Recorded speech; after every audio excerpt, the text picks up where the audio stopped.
ഇതുണ്ടോ ഫ്രണ്ട്സ്, ഇപ്പം മണ്ടയിൽ പോയി പറിച്ചുകൊണ്ടിരുന്നത് വാളരിപ്പയർ. വാളരി കേട്ടിട്ടുണ്ടോ എല്ലാവരും? വാളരി നമ്മളെ വീട്ടിൽ നിന്ന് കിട്ടിയതായിരുന്നു. അപ്പം ഇപ്പം ഞാൻ മണ്ടേ കയറാറില്ല. ഈ പെണ്ണ് കൂടെ വരും എന്നുള്ളതുകൊണ്ടേ നമ്മളെ വീട്ടിൽ നിന്ന് ഇന്ന് എടുത്ത വിളവായത്. ഇനി മണ്ടേ നിൽപ്പുണ്ട് ഫ്രണ്ട്സ്. വെണ്ടയ്ക്ക, വെള്ളരിക്ക ഒക്കെ വീഡിയോ ഇടാം. ഇപ്പം ഇത് ഞാൻ കയറി ഞാൻ നോക്കിയപ്പോഴത്തേക്കും കണ്ടപ്പോൾ പെട്ടെന്ന് അങ്ങ് പറിച്ചുകൊണ്ട് വന്നതാണ്. നിങ്ങളൊക്കെ ഈ സാധനം കണ്ടിട്ടുണ്ടോ ഫ്രണ്ട്സ്? വാളരി നിങ്ങളുടെ വീട്ടിലൊക്കെ ഇതുണ്ടോ? എൻ്റെ കമൻറ്റ് ചെയ്യണേ ഫ്രണ്ട്സ്. കണ്ടോ, ഇത് വലുതാവും. പക്ഷേ ഇത് ഒരുപാട് മുറ്റരുത്. മുറ്റിപ്പോയി കഴിഞ്ഞാൽ നമുക്കിത് വെക്കത്തില്ല. ഇത് കറക്റ്റ് പരുവമാണ്. നല്ലതാണ്. വിഴുക്ക് വെച്ച് നല്ല ടേസ്റ്റാണ്.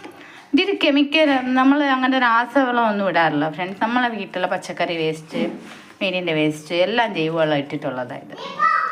ഇനി നാളെ ചെയ്തിട്ട് നമുക്കൊരു വിഴുക്ക് വയ്ക്കാം. അപ്പം ഇതാണ് ഫ്രണ്ട്സ് ഇന്നത്തെ വിളവെടുപ്പിൻ്റെ ഇത് വാളരി. അപ്പം നമുക്ക് അടുത്ത വീഡിയോയിൽ കാണാം. ബൈ.